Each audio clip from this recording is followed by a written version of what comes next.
الحمد لله وكفى وسلام على عباده الذين اصطفى خصوصا على محمد المصطفى وعلى آله وأصحابه وللصدق والصفاء. أما بعد فقد قال الله تبارك وتعالى جل جلاله في القرآن المجيد والفرقان الحميد: أعوذ بالله من الشيطان الرجيم، بسم الله الرحمن الرحيم. إذ قال عيسى ابن مريم يا بني إسرائيل إني رسول الله إليكم مصدقا لما بين يدي من التوراة ومبشرا برسول يأتي من بعد اسمه أحمد. صدق الله مولانا العظيم وبلغنا رسوله النبي الكريم ونحن على ذلك من الشاهدين والشاكرين والحمد لله رب العالمين.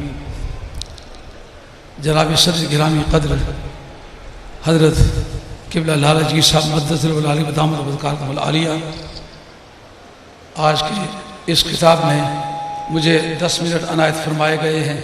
10 منٹ کے مختصر وقت میں جو کچھ مجھ سے بنا آتا ہے انشاءاللہ پیش کرتا ہوں. یہ جو آیت کریمہ پیش کی ہے یہ سورہ صف کی آیت نمبر 6 ہے. اس کے اندر حضرت عیسیٰ علیہ السلام کا ذکر ہے. بنیادی طور پر مرزا قادیانی نے جن 2 خطوط پر عمل کیا ہے وہ کیا؟ ایک لفظ خاتم النبیین کو اس نے سمگل کیا ہے، دوسرے لفظ احمد کو اس نے سمگل کیا ہے. اگر آج کی اس نشست میں اتنا عرض کرنے میں کامیاب ہو جاتا ہوں کہ لفظ احمد کا غیر اصولی استعمال کر کے جو قوم اور ملت کو اس نے گمراہ کیا ہے اس کا توڑ کیا ہے. سب سے پہلی بات قرآن مجید نے کہا وہ وقت پیارے تو یاد کر جس وقت عیسیٰ جو کہ مریم کا بیٹا ہے. بعد میں جو انہوں نے اسمگلنگ کرنا شروع کی ہے احمد کے لفظ کی، اس کے اندر اس کا تشخص قرآن مجید نے پہلے بیان کر دیا ہوا ہے. یعنی ہمارے کاغذات میں جو عیسیٰ ہم نے بھیجا ہے اس کی ماں کا نام مریم ہے. اگر چراغ بی بی کا بیٹا کسی وقت اس معاملے میں مداخلت کرے تو یہ تشخص کے خلاف ہے. منطقیوں کے ہاں تشخص کسی ایسی صفت کا نام ہے جس کے پائے جانے کے بعد اشتراک ممنوع ہو جاتا ہے. یہ ممنوع اشتراک ہے. یعنی لفظ احمد میں کسی دوسرے کا کائنات میں شریک ہونا یہ قرآن مجید کے دستوری قاعدوں کے خلاف ہے. یعنی وہ ہم نے جو بیٹا ہے جناب عیسیٰ علیہ السلام کو وہ مریم کا بیٹا ہے. ابن مریم پر گفتگو کرتے ہوئے علامہ بدر الدین زرکشی نے البرہان فی علوم القرآن کے اندر لکھا ہے یہ کیا وجہ 32 مرتبہ گن کے قرآن مجید نے عیسیٰ کے ساتھ ابن مریم کہا ہے. کہا کہ اس کی وجہ یہ ہے ایک تو عیسائیوں کا رد ہو جائے کہ وہ عیسیٰ علیہ السلام کو خدا کا بیٹا کہتے ہیں اور جناب مریم کو خدا کی بیوی کہتے ہیں. عربوں کی سویلائزیشن میں اس وقت عرب لوگ موت قبول کرتے تھے مگر یہ کہ اپنی بیوی کا نام کسی مجلس میں نہیں لیتے تھے. 10 منٹ کا وقت ہے، آپ نے دوبارہ مداخلت نہیں کرنی، بیٹھ جائے آرام سے. آواز میری جا رہی ہے، آپ اطمینان رکھیں. وقت کا اختصار اور پھر درمیان میں مداخلت یہ کافی مشکل کام ہے.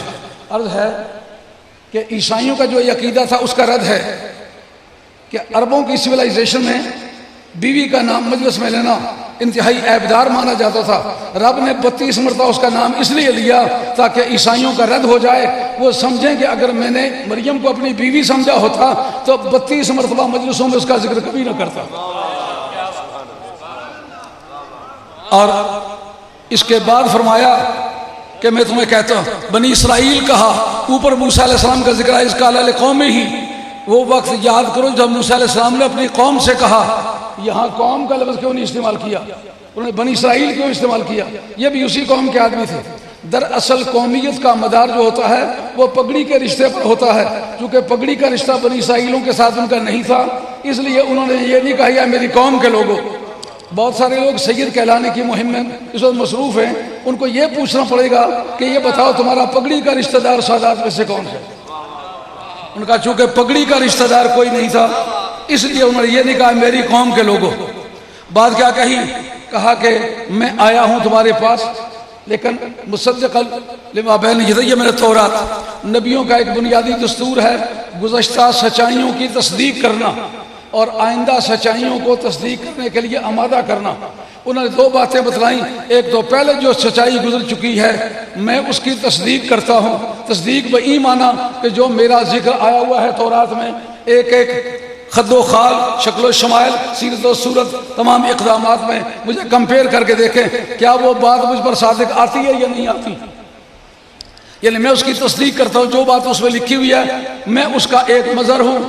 ایک تو گزشتہ مذہبوں کے بارے میں سچائی کا اعلان کرتا ہوں، دوسرا آئندہ جو کچھ ہونے والا ہے اس سچائی کا اعلان کرتا ہوں. مبشرم برسول یاتی من بعد اسمہ احمد، لفظ احمد کی جو سمگلنگ ہوئی ہے اس پر گفتگو کی ضرورت ہے. سب سے پہلی مرتبہ امام اصفہانی رحمۃ اللہ علیہ نے اپنی کتاب دلائل النبوت جلد اول صفحہ نمبر 17 کے اندر بتایا ہے کہ جناب حسان ابن ثابت کہتے ہیں میں مدینہ طیبہ میں ہوں، ایک دن رات کے وقت ایک یہودی نے مشعل جلا کے کہا آج وہ ستارہ نمودار ہو گیا ہے جس نے احمد کی ولادت کی خوشخبری دینی تھی، آج وہ طلوع ہو چکا ہے. ہمارے نزدیک احمد وہ شخص ہے جو آج کی تاریخ پیدا ہوا ہے. اس کا مطلب جتنے اہل کتاب پہلے تھے انہوں نے یہ فیصلہ کر لیا کہ 1400 برس مرزا قادیانی اس کا فیصلہ نہیں کرے گا، اس کا فیصلہ آج کی تاریخ ہو گیا ہے. حضرت حسان بن ثابت کہتے ہیں میں نے وہ سنا، بعد میں جب تصدیق کی تو پتہ چلا وہ سرکار کی ولادت کا دن تھا. اللہ حاضر کیا جس وقت ہجرت حبشہ ہوئی، حضرت جعفر طیار رضی اللہ عنہ خطبہ دیا بادشاہ کے دربار میں. جاتے وقت جتنے کفار تھے انہوں نے بادشاہ کو سجدہ کیا، کہا آئین نو سے لڑنا، طرز کہن پہ اڑنا، منزل یہی گٹھن ہے. قوموں کی زندگی میں، حالات کی توا روی میں اپنی بولیاں بدلنا، اپنے مذہب بدلنا، اپنے فکر بدلنا یہ مسلمانوں کا کام نہیں. مسلمان ڈٹ جانے والی قوم ہے. انہوں نے بادشاہ کے سامنے کھڑے ہو کر بات کی. انہوں نے کہا سجدہ کیوں نہیں کیا؟ ان کا ہمارے نبی نے سجدہ غیر اللہ کے سامنے کرنے سے منع فرمایا. اس وقت کے جو ان کے اساقف تھے، اساقفہ ان کے مولوی جو تھے، انہوں نے کہا اس سے پوچھو کہ عیسیٰ علیہ السلام کے بارے میں تمہارا کیا عقیدہ ہے. آپ نے سورہ مریم پڑھی. جب قال انی عبداللہ پر پہنچے تو اس وقت اس نے اٹھا کے تنکا ایک زمین سے اٹھایا. اس نے کہا ایک تنکے کا بھی فرق اس میں اور حضرت عیسیٰ علیہ السلام کے بیان میں نہیں ہے. یہ بالکل وہی آدمی ہے جس کی بشارت عیسیٰ علیہ السلام نے ہمیں دی تھی. معلومہ احمد کا فیصلہ بنی اسرائیل کے ہاں پہلے ہو چکا ہوا تھا، عیسائیوں کے ہاں ہو چکا ہوا تھا اور مسلمان اس کو پہلے سے جانتے تھے. اور اس سے بھی پہلے کی بات جناب سیدہ خدیجہ کبریٰ کہتی ہیں جس وقت کہ ایک عید کا دن تھا، ہم لوگ جسی شرفا اور معززین کی خواتین تھی کعبہ شریف میں عید کا دن بنا رہی تھی. اچانک ایک بزرگانہ حضور کی صورت نظر آئی. اس نے آ کر کے کہا ان قریب تم میں ایک شخص پیدا ہونے والا ہے جس کا نام احمد ہے اور اس کے ساتھ شادی کرنے کی ٹرائی کرنا. کہتے باقی عورتیں تو پتھر اٹھا کے مارنے لگی لیکن میں نے دل میں طے کر لیا اس سے میں شادی کروں. چنانچہ وقت آیا کہ یہ باتیں جو مشہور فلاں نے شادی کرائی فلاں، اس کے پیچھے کوئی حقیقت نہیں. واقعہ یہ جناب سیدہ نے خود پیغام نکاح بھجوایا ہے اور نفیسہ نامی آپ کی ایک کنیز تھی، ان کے ذریعے سے آپ نے تفصیلات طے کی ہیں. کوئی تیسرا آدمی درمیان میں نہیں تھا. لیکن لفظ احمد کے بارے میں مرزا جی کا احتجاج ہے سرکار کا تو نام ہی احمد نہیں ہے. مسلم 1، بخاری 2، ترمذی 3، دارمی 4، بہقی 5، ان سب کے اندر سرکار نے فرمایا میرے 5 مشہور نام ہیں، ان میں سے ایک احمد ہے. احمد کے ایک معنی بہت سب سے زیادہ تعریف کرنے والا کا، سب سے زیادہ تعریف کرنے والا اس کا اگر معنی ہو تو پھر معنی کیا ہوں گے؟ جتنے نبیوں، رسولوں، فرشتوں اور ساری مخلوق نے رب کی تعریف کی ہے میرے برابر کسی نے نہیں کی. جتنی کسی کی استعداد ہوتی ہے بات کوئی اتنی کرتا ہے. آج مجھے کہہ رہے تھے کہ آپ حضرت سیف چشتیائی پر حضرت کی تشریفات پر گفتگو کریں. میں نے کہا میں خواجہ گولوی کو ماننے والے لوگوں میں سے ہوں، خواجہ گولوی رحمۃ اللہ کے جاننے والے لوگوں میں سے نہیں ہوں. ان کی بات کہنے کی پوزیشن میں نہیں ہوں. انشاءاللہ آئندہ اگر زندگی رہی تو موقع ملا تو شاید اس پر گفتگو کروں. لیکن آج کی تاریخ میں 10 منٹ میں وقت بھی کیا ہوتا ہے، کھانسنے سے وقت پار ہو جاتا ہے. 12-10 منٹ کے اس مختصر وقت میں آپ یہ سمجھیں کہ عیسیٰ علیہ السلام نے حضرت کا نام احمد کیوں لیا ہے. احمد کا لفظ سرکار یہ 5 کتابیں جن کے نام لیے ہیں ان کے اندر فرمایا میرا نام احمد بھی ہے، میرا نام محمد بھی ہے، میرا نام حاشر بھی ہے اور میرا نام عاقب بھی ہے. یہ سارے اسماء گرامی سرکار کے ہیں. پر حضرت عیسیٰ علیہ السلام نے چن کے کیوں نام لیا احمد کا، اس کا سبب یہ ہے کہ آپ جو بطن مادری میں تشریف لائے تو بطن مادری میں تشریف لانے کے وقت جس نے باپ کا کردار ادا کیا ہے وہ پھونک تھی جو حضرت جبریل علیہ آسمان لائے تھے.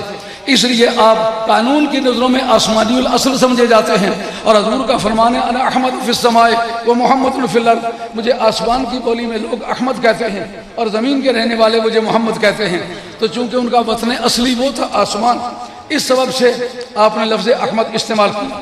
یاد رکھیں جس طرح زبان میں مادری زبان اصلی زبان سمجھی جاتی ہے، وطن کے اعتبار سے باپ کا جو وطن ہے وہ اصلی وطن سمجھا جاتا ہے۔ آپ چونکہ آسمانی اصل تھے اس لیے آپ نے اپنے وطن کی بولی میں سرکار کا جو نام مشہور تھا وہ نام لیا۔ اس کا معنی یہ جناب سیدہ نے یہ بات جو لفظ احمد کے ساتھ سنی مکہ شریف کعبے کے اندر، انہوں نے سنا تو انہوں نے کہا طے کر لیا میں شادی کروں گی۔ اور لفظ احمد کے اعتبار سے وہ اس انتظار میں نہیں، جب وقت آیا تو انہوں نے پھر شادی کا پیغام دیا۔ اس کا مطلب یہ ہے کہ سرکار کے ولادت سے پہلے لفظ احمد کی اشاعت ہو چکی ہوئی تھی، لوگوں نے پہچان لیا ہوا تھا کہ احمد کون ہے، اور جناب سیدہ خدیجہ کبریٰ نے اپنے آغاز میں یہ مان لیا تھا کہ میں نے شادی اسی سے کرنی ہے جس نام احمد ہے۔ احمد کا ایک معنی بہت تعریف کرنے والا اور ایک اس کا معنی بہت تعریف کیا گیا ہوا۔ جب سیگا اس میں تفضیل کا ہے تو مجہول کے معنی اس کے کس طرح ہوں گے؟ علماء حضرات کا یہ مجمع ہے، آپ اس کو نوٹ کریں۔ جس وقت مضارع سے باب اس میں تفضیل مشتق ہوتا ہے، مضارع معروف سے کریں تو اس کا معنی بنتا ہے بہت تعریف کرنے والا، لیکن جب مضارع مجہول سے اس کو مشتق کیا جائے تو اس کا معنی ہوتا ہے بہت بہت تعریف کیا ہوا۔ یعنی سب سے زیادہ تعریف کرنے والا بھی وہی ہے، اور خدا کے بعد جس کی سب سے زیادہ تعریف ہوئی ہے وہ بھی وہی ہے، کیونکہ تعریف کسی کی کون کرتا ہے؟ جو کسی کو پہچانتا ہے۔ پروردگار نے جس طرح پہچانا اس طرح کوئی پہچان نہیں سکا، جس طرح پروردگار نے تعریف کی ہے اس طرح کوئی کر نہیں سکتا، تو پھر سب کو اس سے زیادہ پروردگار کو پہچانا بھی سرکار نے، اور سرکار پہچانے بھی گئے پروردگار کی بارگاہ میں۔ اس لیے سرکار جیسی تعریف پروردگار کی بھی کسی نے نہیں کی، اور پروردگار جیسی تعریف سرکار کی بھی کسی نے نہیں کی۔ 10 منٹ اختتام پذیر ہوئے، بیان میں اختصار اور سادگی ملحوظ رکھی ہے، بڑی مشکل سے جانے واقعہ محفوظ رکھی ہے۔ وما علینا الا البلاغ۔